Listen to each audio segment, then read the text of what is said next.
কোনো সংকট আসলে তখন আমরা স্বাস্থ্য ব্যবস্থার সীমাবদ্ধতাগুলো নিয়ে কথা বলি, কিন্তু সংকট আসার আগে যদি সীমাবদ্ধতা নিয়ে সচেতন হতাম তাহলে সংকটটা হয়তো এত প্রকট হতো না। কিন্তু আমাদের দেখা যায়, একটু আগেও একজন বলেছেন যে করোনার সময় তখন আমরা সীমাবদ্ধতা নিয়ে কথা বলেছি, কিছুটা কাজ হয়েছে, এখন আবার হাম এসেছে, সেজন্য হয়তো আমরা আইসিইউ সংকট নিয়ে কথা বলছি, টিকার সংকট নিয়ে কথা বলছি, কিন্তু এগুলো হয়তো আরো আগেই আমরা সচেতন হতে পারতাম, তখন হয়তো সংকটটা এত প্রকট হতো না।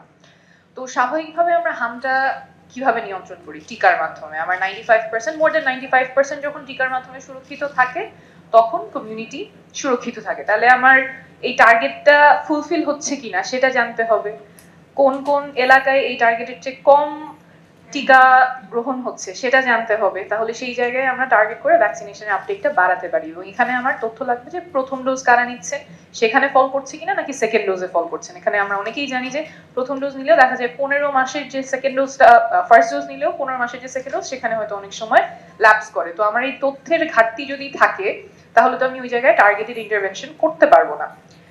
টিকার হার যেমন আমার মেইনটেইন করতে হবে, তার পাশাপাশি রেগুলার সার্ভেলেন্স প্রয়োজন হবে। কারো হাম হয়ে যাচ্ছে কিনা, হয়ে গেলে সেটা যাতে দ্রুত শনাক্ত করে চিকিৎসার মাধ্যমে সেটা কন্টেইন করে ফেলা যায় এবং অন্যদেরকে যাতে সেই রোগীর কাছ থেকে হাম যাতে না ছড়ায় সেই ব্যাপারে ব্যবস্থা নিতে হবে। আর আউটব্রেকের রেসপন্স, আউটব্রেক যখন হয় তখন রেসপন্সের কোয়ালিটি নির্ধারণ করবে যে একজন রোগী থেকে সেটা কি 2-3 জনে ছড়াবে নাকি 20 জনে ছড়াবে, কমপ্লিকেশন হয়ে কি বাচ্চা মারা যাবে নাকি তার আগেই আমরা এটা রোধ করে ফেলতে পারবো। এবং আমাদের যে রেসপন্স সেটা একেবারে চোখে আঙুল তুলেই দেখিয়ে দেয় আমাদের জনস্বাস্থ্য ইনফ্রাস্ট্রাকচার কতখানি দুর্বল। ডেটার কথা আমরা বলছি, 95% টার্গেটের কথা এখানে অনেকেই বলেছেন। 95% যদি টার্গেট হয়, আমার বর্তমান অথবা গত কয়েক বছরের রেট কি? এই গোল টেবিল আলোচনায় কয়েকজন বলেছেন যে গত বছর রেট ছিল 57%। এটা কিন্তু সরকারি তথ্যই ছিল, কিন্তু তারপর আমাদেরকে বলা হলো যে না, এটা ইনকমপ্লিট তথ্য ছিল, সেটা এখন সরিয়ে ফেলা হয়েছে। তাহলে সঠিক তথ্যটা কি? আমার ওভারঅল রেট নিয়ে যদি এত কনফিউশন থাকে তাহলে আমার গ্র্যানুলার ডেটা যেটা প্রয়োজন, ফার্স্ট ডোজ কতজন নিয়েছে, সেকেন্ড ডোজ কতজন নিয়েছে, কোন জায়গাগুলোতে আমার ভ্যাকসিনেশন আপটেক কম, সেই ডেটা না থাকলে তো how do I target my prevention efforts? এবং যে কোনো একটা সংকটে তথ্য সবচেয়ে গুরুত্বপূর্ণ হয়, কারণ আমি জনগণ কি শঙ্কিত হবে, আশ্বস্ত হবে, সেটা নির্ভর করবে কতখানি তথ্য আমরা তাকে দিতে পারছি। গণমাধ্যম কতখানি সচেতন করতে পারবে সেটা ডিপেন্ড করবে আমার তথ্যের কোয়ালিটির উপরে।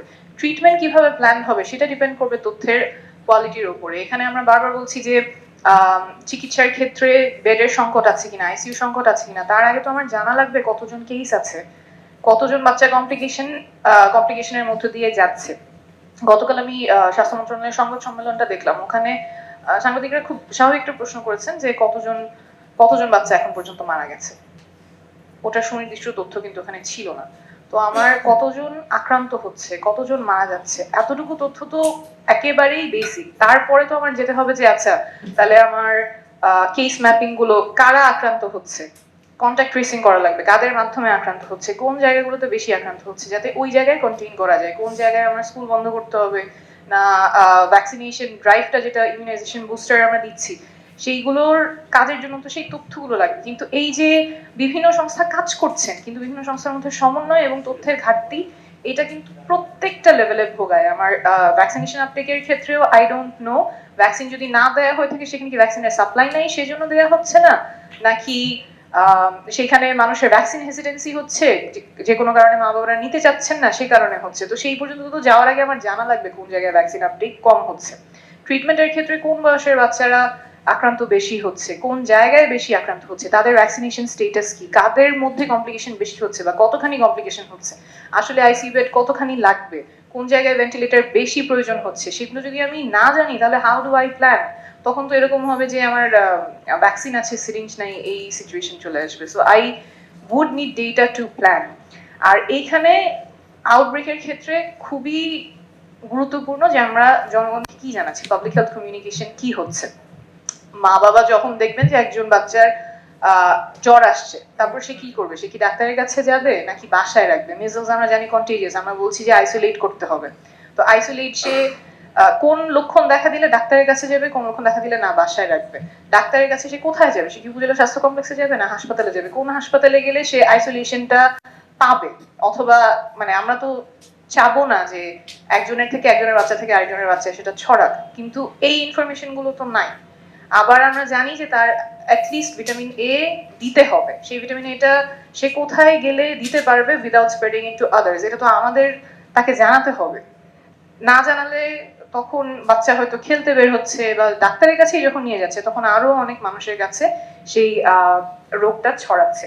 যখন আইসোলেট করার কথা আমরা বলছি, কত দিন পর্যন্ত আইসোলেট করতে হবে, কমপ্লিকেশনের কথা আমরা বলতেছি, ডিহাইড্রেশন হচ্ছে, ডিহাইড্রেশন হয়ে আইসিইউ পর্যন্ত যাচ্ছে, কিন্তু ডিহাইড্রেশনের প্রিভেন্ট করার জন্য বাবা মারা বাসায় কি করবেন, বা হাসপাতালে নিয়ে গেলেও সেখানে তারা কি মনিটর করবেন যে বাচ্চা খারাপ হয়ে যাচ্ছে। এই কমিউনিকেশন গুলো তো যেতে হবে। এবং যারা হাই রিস্ক আছেন, আমাদের যারা গর্ভবতী আছেন, আমরা জানি তারা হাই রিস্ক, তো হাই রিস্ক পপুলেশনের জন্য তো আমার আলাদা করে কমিউনিকেশনটা করা লাগবে, বোঝানো লাগবে যে কারা কারা আপনারা দূরে থাকবেন বা কি কি সাবধানতা অবলম্বন করতে হবে। এখন যে অবস্থাটা হচ্ছে যে অনেক কনফিউশন, যে আমার বাচ্চার কোন লক্ষণ হলে আমি বুঝবো যে এটা হাম হলে আমার কি করতে হবে, এখন কি তাকে আমি আবার টিকা দিব নাকি ডাক্তারের কাছে নিয়ে যাব, ভিটামিন এ যে খাওয়াতে হবে এটা আমরা কতখানি পৌঁছাতে পারছি, এবং ভিটামিন এটা তিনি কোথায় গেলে পাবেন, নির্বিঘ্নে পাবেন, আবার বাচ্চারও কষ্ট হচ্ছে, হাসপাতালে বেডের সংকট আমরা দেখতে পাচ্ছি, শুনতেও পাচ্ছি। তো এই যে পুরো কি বলবো, মানে অনেকে অনেক কাজ করার চেষ্টা করছেন, অনেক কিছু করার চেষ্টা করছেন, কিন্তু সমন্বয়টা যদি না হয় তখন ভুক্তভোগী হয় জনগণ।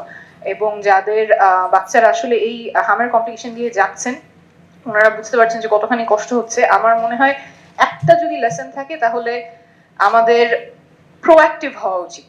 মানে বাচ্চার হাম হয়ে কমপ্লিকেশনস হয়ে মারা যাওয়ার পরে, এতগুলো বাচ্চা মারা যাওয়ার পরে আমরা চিন্তা করছি যে আচ্ছা কি কি স্টেপস নেওয়া যায়, তা না হয়ে আগে থেকে কিভাবে প্রিভেন্ট করা যায়, আমাদের টনক যাতে আরো আগে থেকে নড়ে, এবং আমাদের পাবলিক হেলথ ইনফ্রাস্ট্রাকচারের যে সীমাবদ্ধতাগুলো আছে, এই যে ডেটার এতখানি সীমাবদ্ধতা, তথ্য নাই, তথ্য অনুযায়ী আমার যে ভ্যাকসিনেশনটা টার্গেট করতে হবে, আমার সার্ভেলেন্সটা আপডেট রাখতে হবে, এইগুলো তো আসলে হঠাৎ করে আসার জিনিস না, এটা তো রেগুলারলি হওয়ার জিনিস, এবং সেখানে যদি ঘাটতি থাকে কেন ঘাটতি এবং দায়বদ্ধতাটা কার, কে অ্যাকাউন্টেবল, সেই পদ্ধতিতে আমাদের যেতে হবে, সেই জায়গায় যেতে হবে, যাতে করে আমরা বারবার ক্রাইসিস আসে রিয়াক্ট করছি, রিয়াক্ট করে কোনো মতো ম্যানেজ করছি, এইটা না হয়, যাতে আমরা প্রোঅ্যাক্টিভলি কাজ করতে পারি এবং এই সংকটগুলো যাতে আরো অনেক আগেই আমরা ট্যাকল করে ফেলতে পারি, সেই জায়গায় আমাদের যেতে হবে। Thank you.